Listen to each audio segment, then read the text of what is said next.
He gave her his trust. She gave it to someone else. But when the truth came out, she faced a revenge she never expected. Don't miss stories where betrayal meets brutal justice. Subscribe now. Unaware of fortune, cheating wife faced ruthless revenge and walked away from $10 million. I always believed that life's biggest betrayals came from strangers, from competitors lurking in the shadows, waiting to take what you've built. But I was wrong.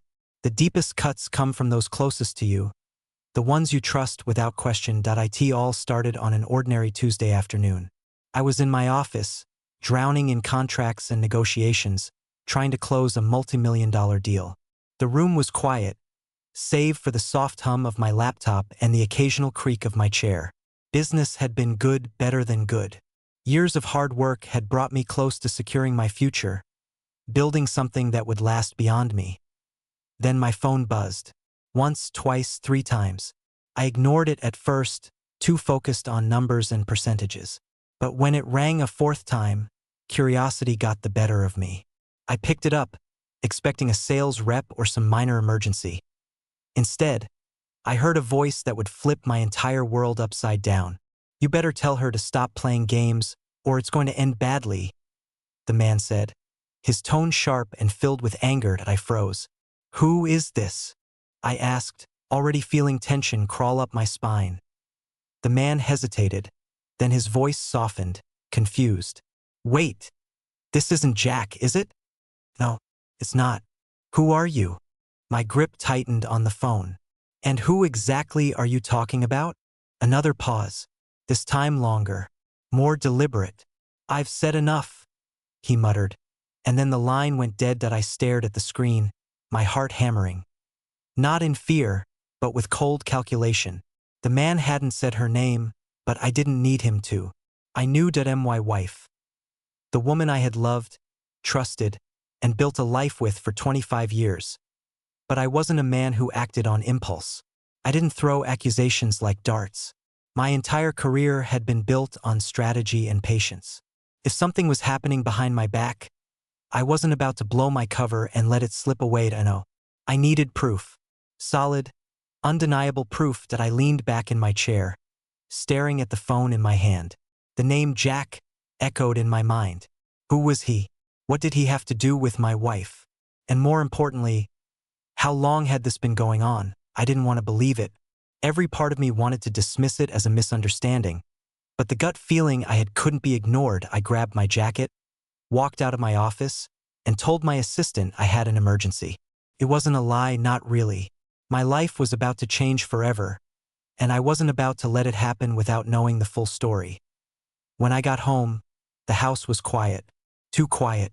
Her car wasn't in the garage. That gave me time. Time to think. Time to act. I stepped into our home office. Her laptop sat on the desk, closed, innocent looking. I stared at it, debating. I wasn't the type to snoop. But this wasn't about paranoia.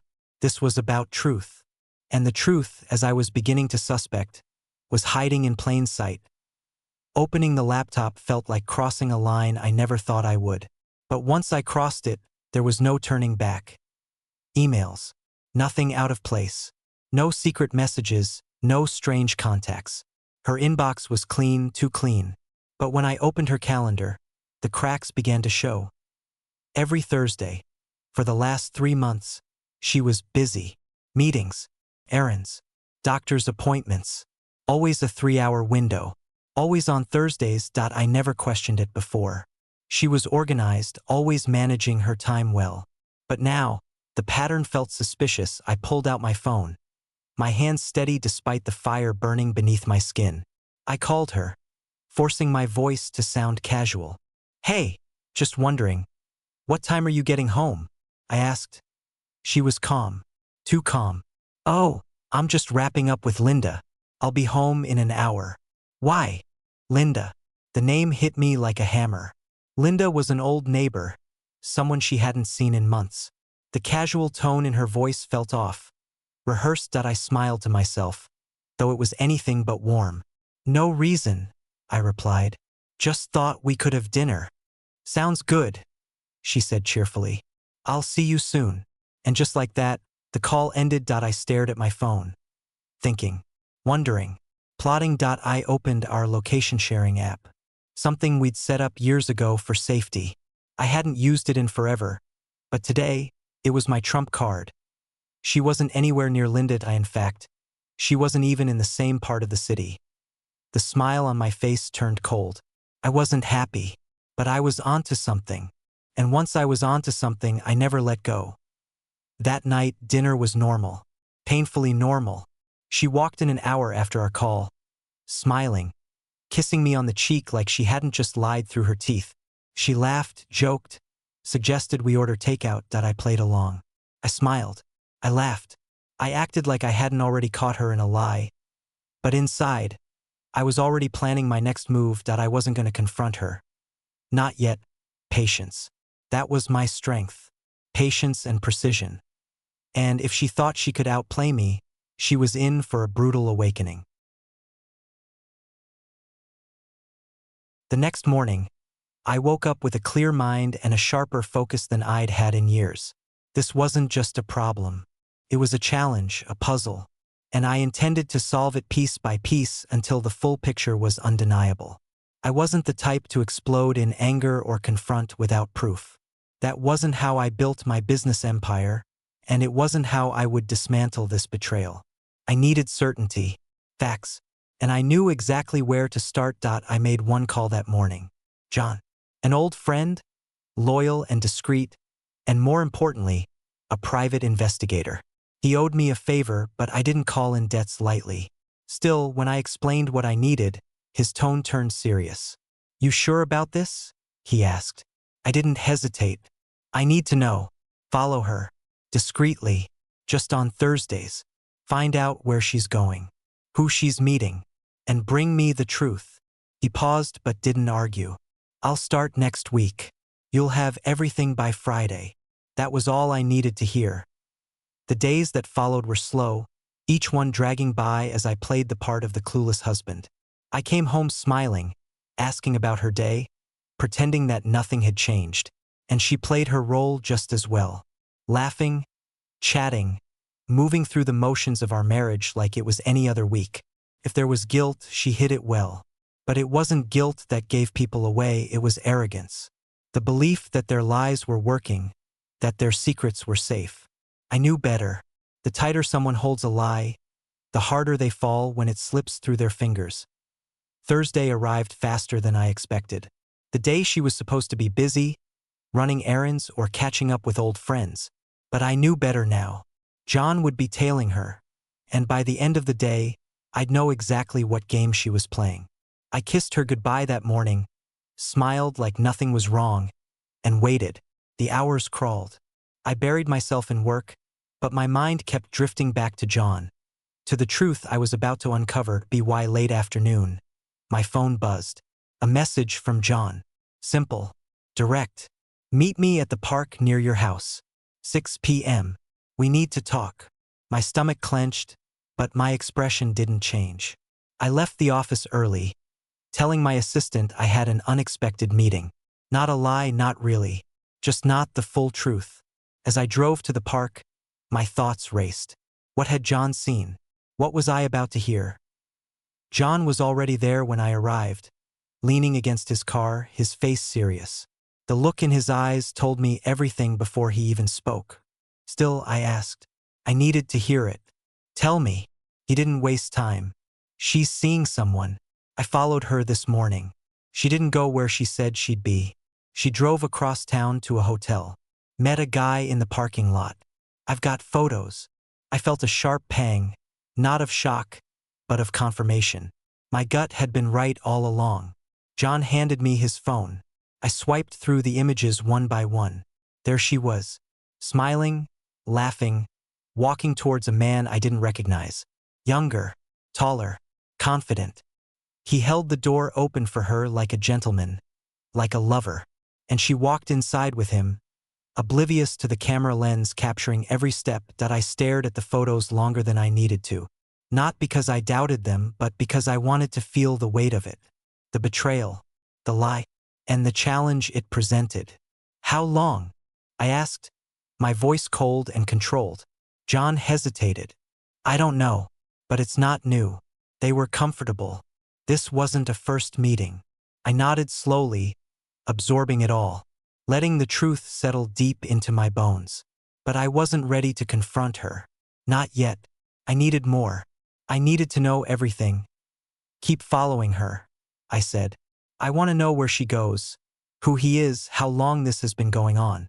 I want every detail. John nodded, understanding the seriousness of my tone. You'll have it. We said our goodbyes, and I drove home, my mind a whirlwind of plans and possibilities. When I pulled into the driveway, the house looked the same, quiet, peaceful, but nothing was the same. I walked inside, and she greeted me with a smile that made my skin crawl. She asked about my day, kissed me on the cheek, and offered to cook dinner. I smiled back, calm and composed, though inside I was building walls. Fortifying my resolve, I watched her move around the kitchen. Every gesture rehearsed, every word like a line from a script. She was good. I'll give her that. She played the part well. But I was better, because while she was acting, I was planning. Every smile I gave her, every word I spoke was calculated. A move in a game she didn't even realize she was playing. That night, lying in bed beside her, I stared at the ceiling, my mind racing. She was lying to me, betraying me, and yet, here she was, curled up beside me like everything was perfect. It was almost insulting. She thought she could outsmart me, outmaneuver me. She had no idea who she was dealing with. The next morning, I made the first call. To my lawyer. Quiet, simple, and efficient. We had an agreement drawn up long before our marriage about the business and my assets. But it was time to reinforce it. Time to make sure that if this ended badly, she wouldn't see a single dime. The business was thriving, worth far more than she knew. Close to 10 million. But she didn't know that. She thought we lived comfortably, modestly. She had no idea what I'd been building. How much I'd been protecting. My lawyer was efficient. By the end of the day, we had everything in place. Ironclad. Locked down. She could try to fight me, but she'd find nothing to claim. Not a cent. I smiled to myself, knowing I was one step ahead. But that wasn't enough. I wanted more. I needed to understand the man she was with. His name, his life, his motives. If he thought he was going to worm his way into my life and take what wasn't his, he was in for a brutal surprise. I called John again. Find out everything about him. His job, his finances, his past. I want to know who he is and why he thinks he can cross me. John agreed without question. He knew what was at stake. He knew me well enough to understand that this wasn't about jealousy. It was about control, strategy, revenge. For the next few days, I played my role. I came home with flowers, kissed her, told her I loved her, and she played hers. Sweet, doting, innocent. But behind those soft eyes, she was hiding a secret. And behind my smile, I was hiding a storm. Every touch, every word, every glance was calculated. Waiting for the perfect moment to strike. I wasn't ready yet. Not until I had everything. Not until I understood the full scope of her betrayal. But when that moment came, when the final piece fell into place, I would be ready. And when I moved, it wouldn't be a confrontation. It wouldn't be a fight. It would be an execution. The days that followed were a slow, calculated waiting game. I watched her closely, memorizing every move, every excuse. She was careful, but not careful enough. Every Thursday, the same lie, the same fabricated story about errands or meetings. And every Thursday, I smiled and kissed her goodbye, letting her believe she was in control. But in the shadows, John followed her, documenting every step, every meeting, every secret rendezvous. He reported back with precision, handing me the truth in pieces, each one sharper than the last. By the end of the week, I had what I needed. Her lover wasn't just some random stranger. He wasn't just a fleeting affair or a foolish mistake. No, he was something worse. Someone from my past. A man who once tried to destroy me in business, who lost everything because I outsmarted him. And now, years later, he'd crawled back into my life, not through a hostile takeover or corporate sabotage, but through the woman I trusted most. My wife. Whether it started as revenge or attraction didn't matter. What mattered was that she let him in. She opened the door and welcomed him into our lives, into our bed, into our trust. And for that, there would be no forgiveness. I wasn't angry. Not anymore. Anger was a distraction. It clouded judgment, made mistakes easier to make. I wasn't interested in mistakes. I was interested in results. And that meant I needed to be smarter, colder, and more patient than ever. She thought she was playing a game. She didn't realize she was a pawn in a much bigger one. And soon, she'd learn the consequences of underestimating me. I spent the weekend reviewing everything John had gathered. Photos, schedules, locations, names. The details painted a picture I couldn't ignore. Dinner dates in quiet restaurants. Weekend trips disguised as business conferences. Lies wrapped in the fabric of our marriage. Lies that she wore like armor, believing they would protect her. But armor rusts. And I was ready to strike, but first I needed to finish securing my assets. The business. The investments. Everything I'd spent my life building. She didn't know how much it was worth. I never flaunted the numbers. We lived comfortably but modestly. She believed we were sitting on savings, maybe a few investments, enough for retirement and a few luxuries. But the truth? The truth was I had built an empire worth $10 million and I had done it quietly, methodically. And now I was going to protect it just as quietly. My lawyer was thorough. We ensured every document, every contract, every asset was locked down. Ironclad. She couldn't touch a cent. And when she eventually reached for it, because she would, once her secret world collapsed, she'd find nothing but shadows. I smiled at the thought, the satisfaction of knowing that while she was dreaming of an escape, I was already building the walls that would trap her inside her own deception. But that wasn't enough. I wanted her to feel the loss. To taste it. To understand exactly what she had gambled with and lost. So I crafted a plan, piece by piece. I let her think I was considering buying property, a vacation home. Something for our future. I dropped hints over dinners, small conversations that seemed innocent but were calculated. And she took the bait. Hooked by the idea of wealth, of freedom, of something more. Her eyes would light up when I mentioned it, imagining what she could have. What she could take. She thought she was winning. She thought she was in control. She had no idea how wrong she was. John kept watching. Following her, following him. Gathering details. He discovered that her lover, this man from my past, wasn't just after her. He was after my fortune. He knew more than I thought. He'd been feeding her lies, promises of a new life together. Encouraging her to push for separation, for divorce. To go after what she thought was half of everything. He thought he was playing me. That he could manipulate her into walking away with millions and walk alongside her. He thought wrong. I confronted him first. Quietly. Strategically. I didn't burst into a hotel room with accusations. I didn't yell or threaten. No, I played the game the way I always had, calculated and calm. I found him alone waiting for her. And when I approached, I saw the confidence drained from his face. He didn't expect me. He didn't expect to be caught.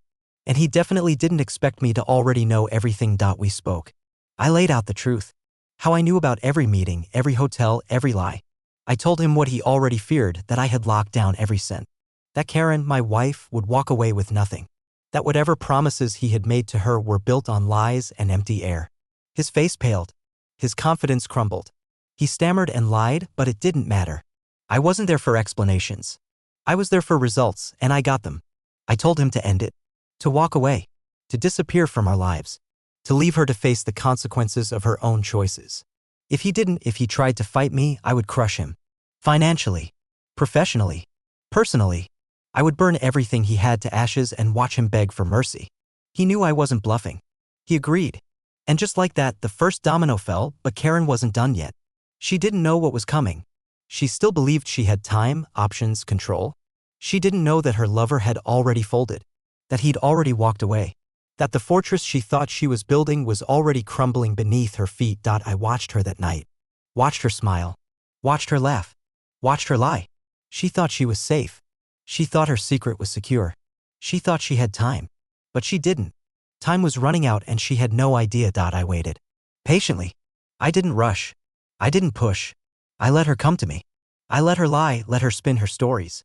I watched her carefully, reading every word, every glance, every movement. And when the moment was right, when the walls she'd built were just about ready to collapse, I would strike, and when I did, it wouldn't just be the end of her secret. It would be the end of everything. The final move was approaching, and I felt it in every breath I took.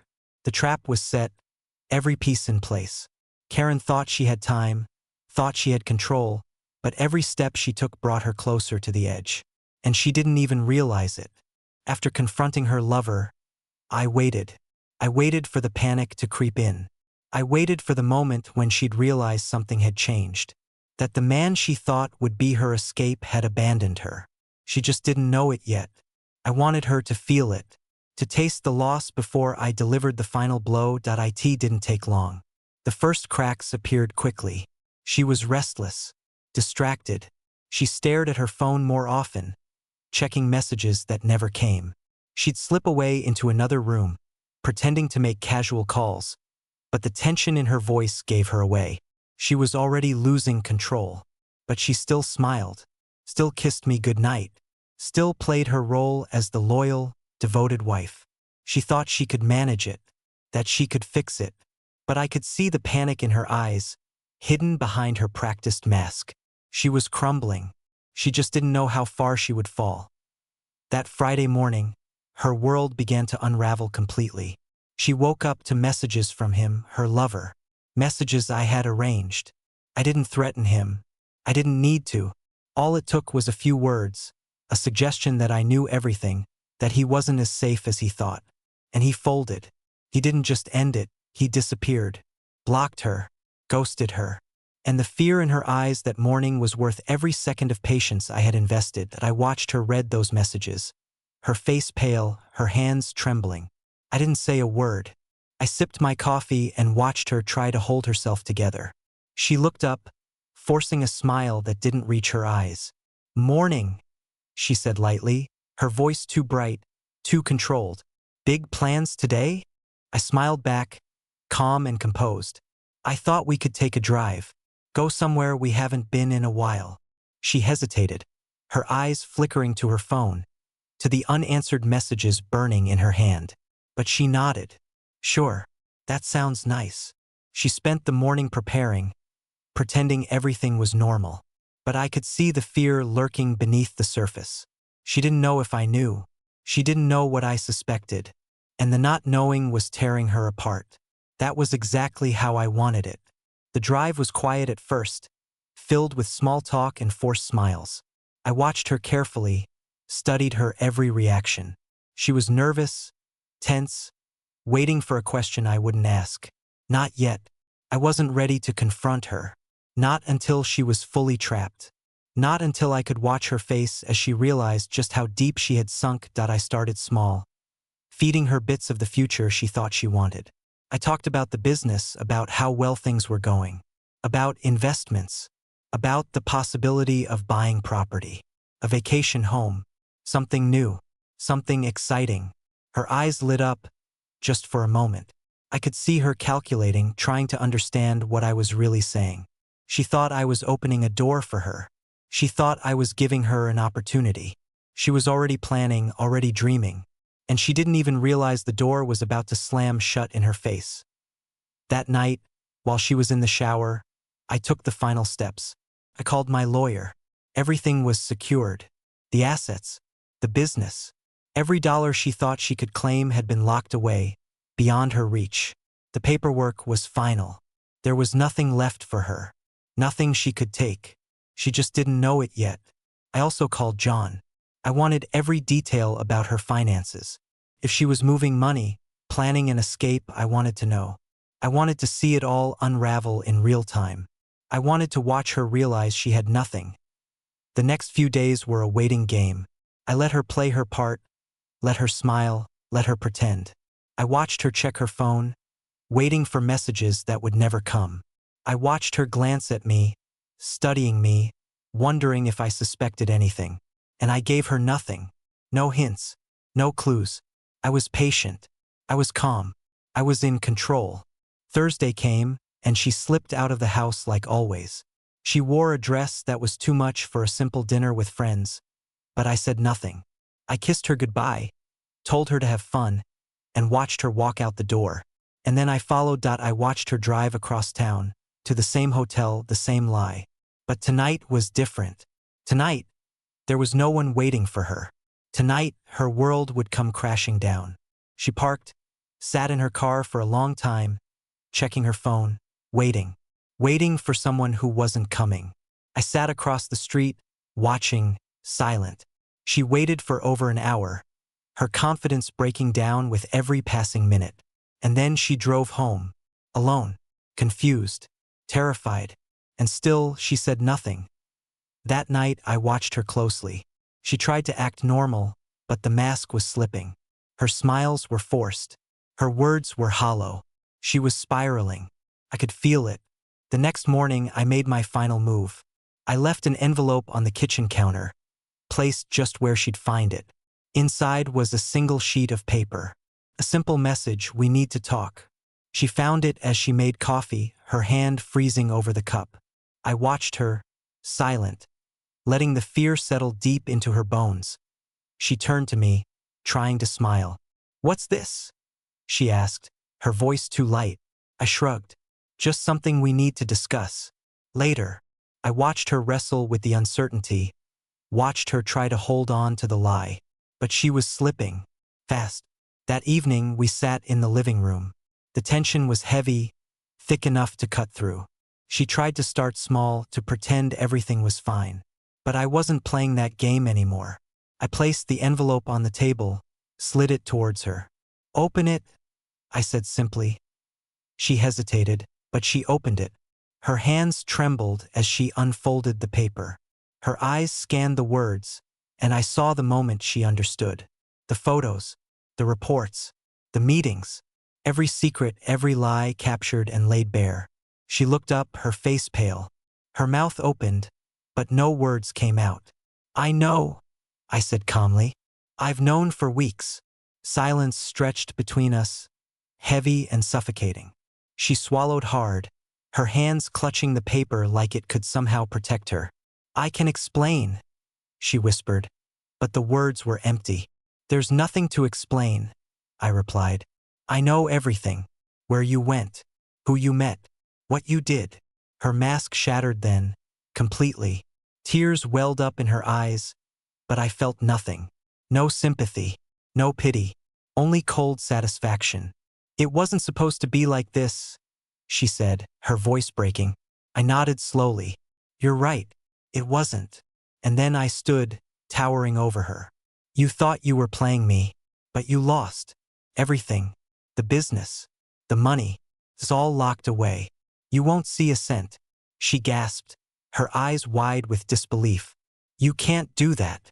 "I already have," I said, my voice like steel. "You're leaving with nothing." The finality in my voice crushed her. She tried to argue, tried to plead, but it was over. I had played the game and I had won. She didn't fight. Not that night. She just sat there, broken and silent, staring at the life she thought she could steal as it slipped through her fingers. And I watched her, calm and composed, knowing the final blow was yet to come. She had lost her lover. She had lost me. And soon, she would lose the last piece of hope she had left.